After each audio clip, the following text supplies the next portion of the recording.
Happened to Captain Anderson. Survives 100 battles and then gets taken down by backroom politics. Just watch your back, Commander. Things go bad on this mission, you're next on their chopping block. Captain Anderson should be the one in charge. It's like I'm stealing the ship from him. Yeah, the captain got screwed.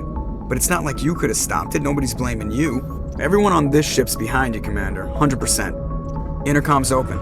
If you got anything you want to say to the crew, now's the time. This is Commander Shepard speaking. We have our orders. Find Saren before he finds the conduit. I won't lie to you, crew. This mission isn't going to be easy. This began with an attack on a human settlement in the Traverse. But we know Saren won't stop there. His Geth armies aren't going to stay on the far fringes of Citadel space. Our enemy knows we're coming. Wherever he searches for the conduit, we'll be there. We will hunt him to the very ends of the galaxy and bring him down. This is the most important mission any of us have ever been on. The fate of an entire galaxy is at stake. We will stop Saren no matter what the cost. Well said, Commander. Captain will be proud. Fancy speeches won't stop Saren from finding the conduit. If we really want to make the captain proud, we better get this bird in the air. Yes, ma'am.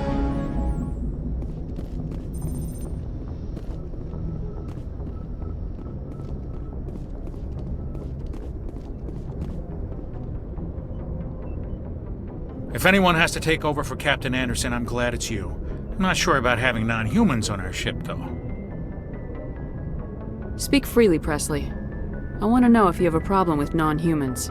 It's not that, Commander. Humanity has always handled its own problems. Saren attacked one of our colonies. We should be the ones to stop him. We don't need their help. This is bigger than humanity. Saren's a threat to every species in the galaxy, and I'll welcome anyone who wants to help me bring him down. I guess so. Maybe I'm just stuck in the old ways of thinking. But don't worry, Commander, this won't be a problem. How did you end up assigned to the Normandy? I signed up with the Alliance as a navigator right out of school, following in my grandfather's footsteps, I guess. My first posting was on the Agincourt. We were at Elysium during the Skillian Blitz. A massive fleet of alien raiders hit the colony, trying to wipe it out. They had the numbers, but their ships were no match for an Alliance frigate. It was a slaughter. We couldn't even keep track of how many ships they lost. How'd you end up on the Normandy? I got my officer's commission after Elysium. Must have made an impression on the right people. Captain asked for me when he was picking his crew. Speak freely, Presley. I want to know if you have a problem with non-humans. I trust you, Commander. If you think they belong here, then so do I. Carry on, Presley. Yes, ma'am.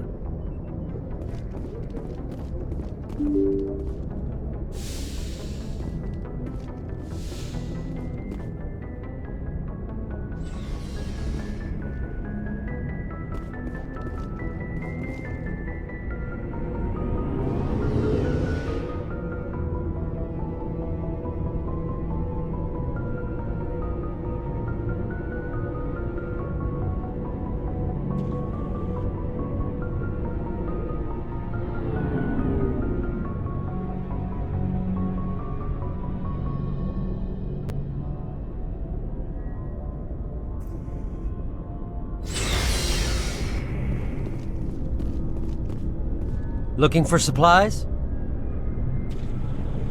Let's see what you got. You bet, Commander.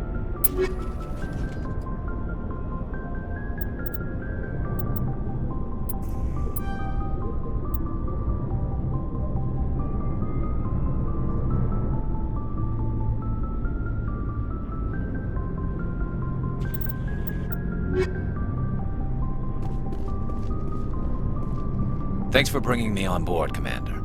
I knew working with the Spectre would be better than life at CSEC. Have you worked with the Spectre before? Well, no, but I know what they're like. Spectres make their own rules. You're free to handle things your way. At CSEC, you're buried by rules. The damn bureaucrats are always on your back. Being a Spectre does have its advantages. Exactly my point. If I'm trying to take down a suspect, it shouldn't matter how I do it, as long as I do it. But CSEC wants it done their way. Protocol and procedure come first. That's why I left.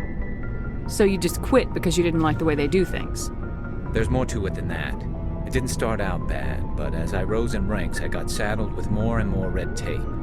C-Sec's handling of Saren was typical. I just couldn't take it anymore. I hate leaving.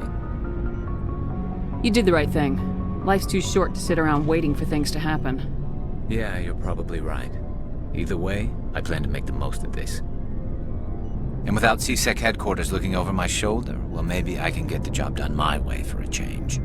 As long as you do your job well, you're free to go about your business as you see fit. Thank you, Commander.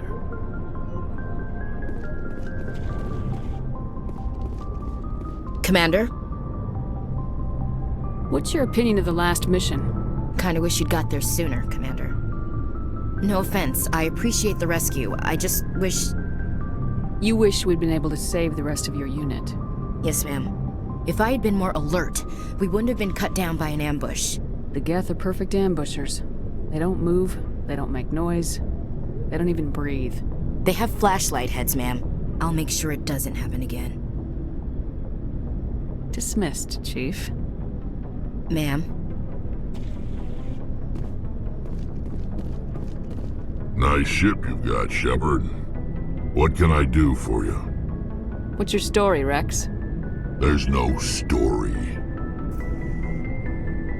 Go ask the Quarian if you want stories.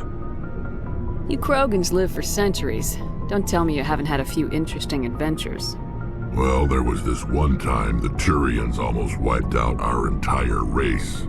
That was fun. Yeah, they tried the same with us, but we fought them off.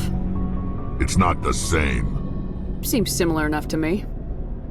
So your people were infected with a genetic mutation? An infection that makes only a few in 1,000 children survive birth? And I suppose it's destroying your entire species? I suppose it isn't all the same. I don't expect you to understand, but don't compare humanity's fate with the Krogan. I was just making conversation. I wasn't trying to upset you.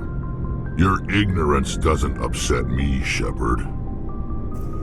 As for the Krogan, I gave up on them long ago. The genophage infected us, but it's not what's killing us. Are your people really dying? We're sure not getting any stronger. We're too spread out. None of us are interested in staying in our own system. Lots of species have left their homes and prospered. But they go to colonize new worlds. We're not settlers. We're warriors. We want to fight. So we leave.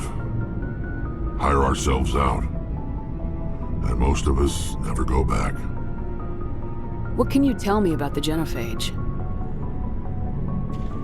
Ask the Solarians if you want details. They made it. All I know, it makes breeding nearly impossible. Thousands die in stillbirth, and most never get that far. Every Krogan is infected, every one, and no one's rushing to find a cure. Why don't the Krogan try to find a cure? When was the last time you saw a Krogan scientist? You ask a Krogan, would he rather find a cure for the genophage or fight for credits? He'll choose fighting every time. It's just who we are, Shepard. I can't change that. Nobody can. So long, Rex. Shepard.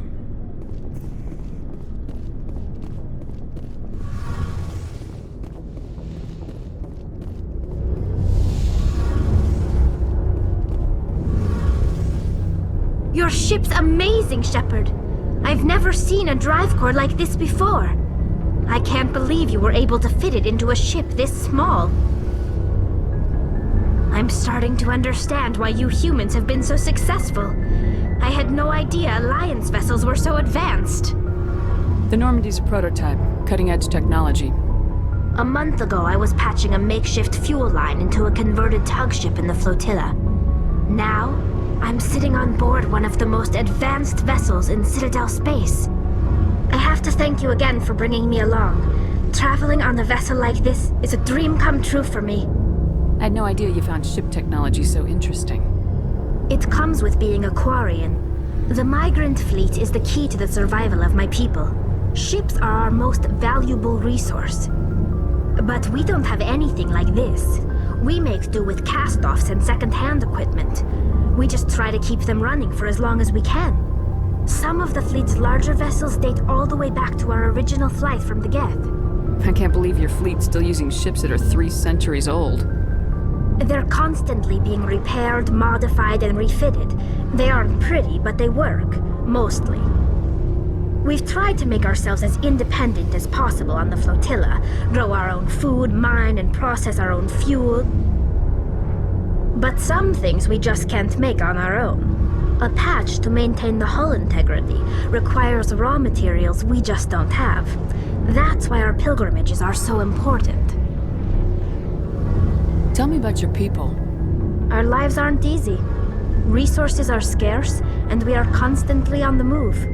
Everything we do must in some way contribute to the continuation of the migrant fleet. There are 17 million Quarians in the flotilla, and each of us relies on the others for survival. The bonds among my people are strong. Unfortunately, we have had to surrender many of the freedoms and civil liberties other species take for granted. What kind of freedoms?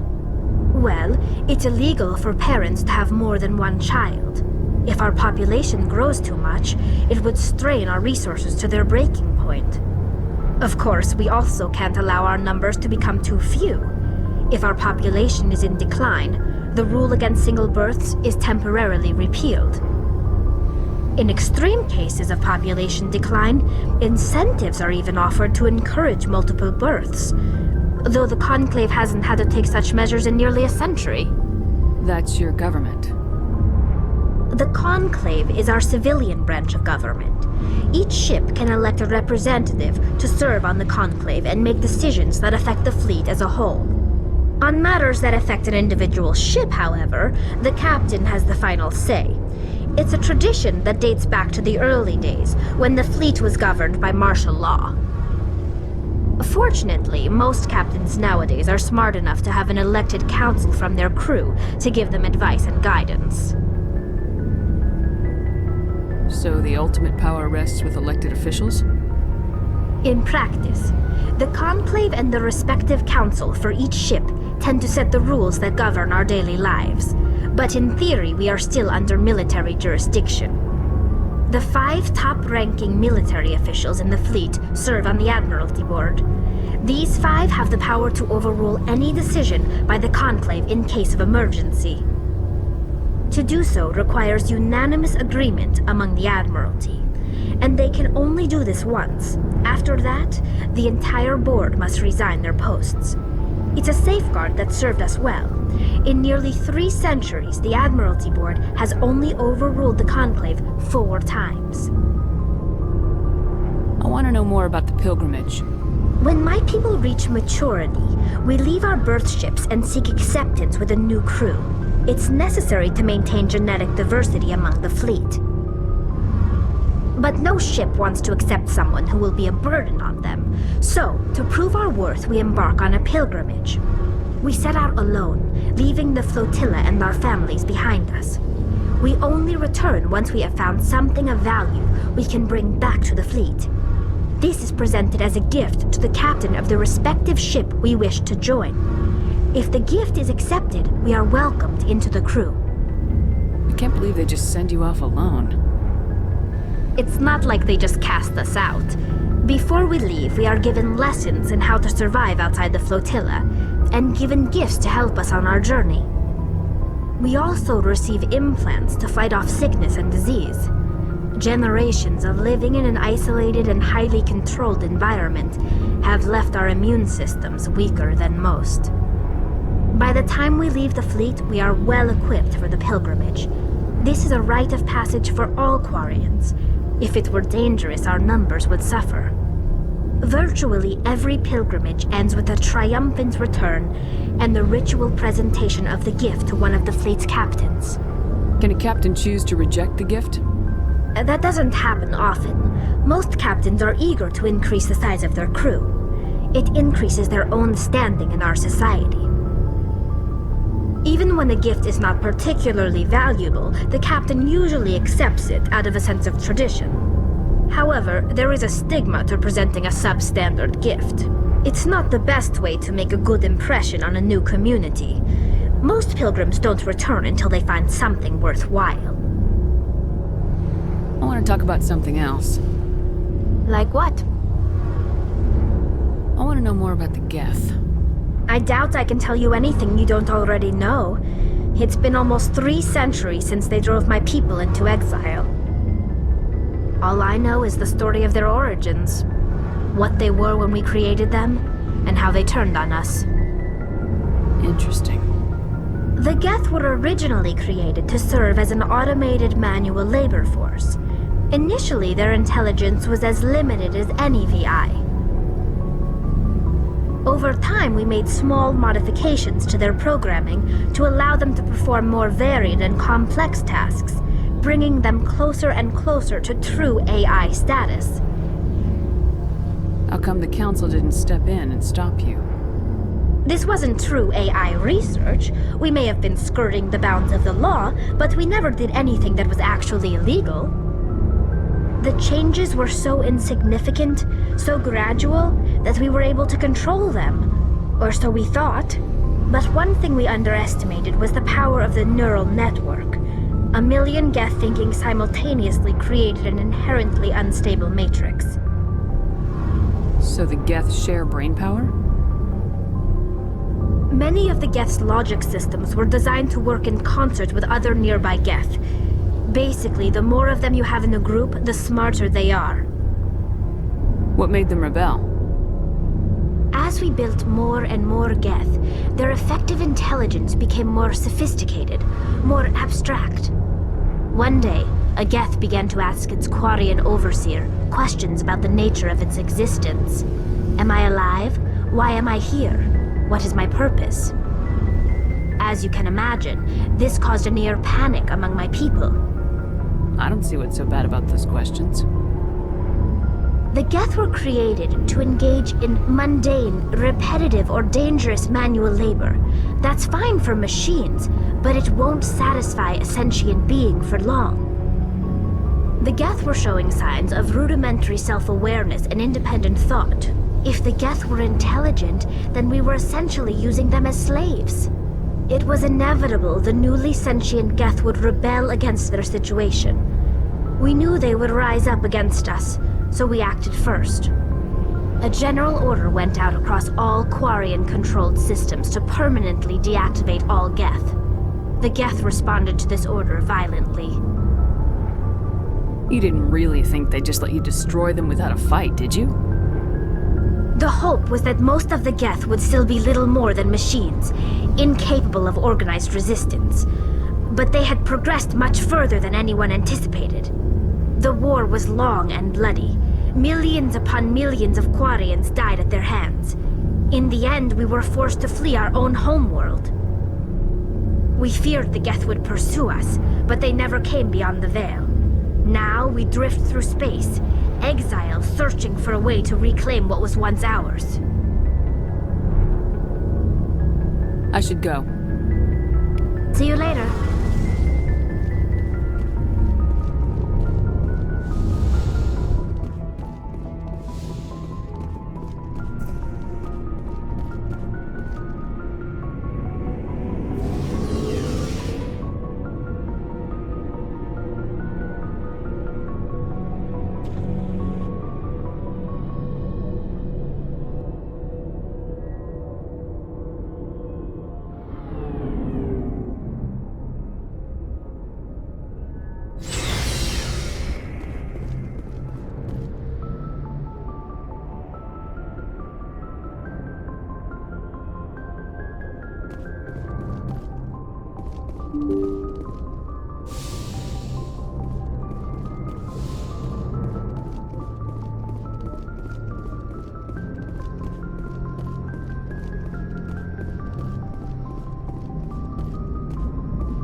Commander, something you need? How's the Normandy performing? Is she everything they said she'd be? She's the best ship in the fleet, if you've got a pilot who knows how to handle her. Balance isn't what you'd expect. Takes a while to get used to that oversized drive core we got stuffed in the back, and her power can sneak up on you if you're not careful. The Normandy's probably too much ship for your average Alliance pilot, Commander. Lucky for you, I'm anything but average. I like to know my crew. Mind if I ask you a few questions? I can see where this is going. You did a background check on me, didn't you? Well, I'll tell you the same thing I told the captain. You want me as your pilot. I'm not good. I'm not even great. I am the best damn helmsman in the Alliance fleet. Top of my class in flight school, I earned that. All those commendations in my file, I earned every single one. Those weren't given to me as charity for my disease. I can't have you on this ship if you're going to infect my crew. Infect the crew? Oh man, you have no idea what I'm talking about, do you? Okay, I've got Vrolik syndrome, brittle bone disease. The bones in my legs never develop properly. They're basically hollow, too much force and they'll shatter. Even with crutches and my leg braces, it's hard to get around.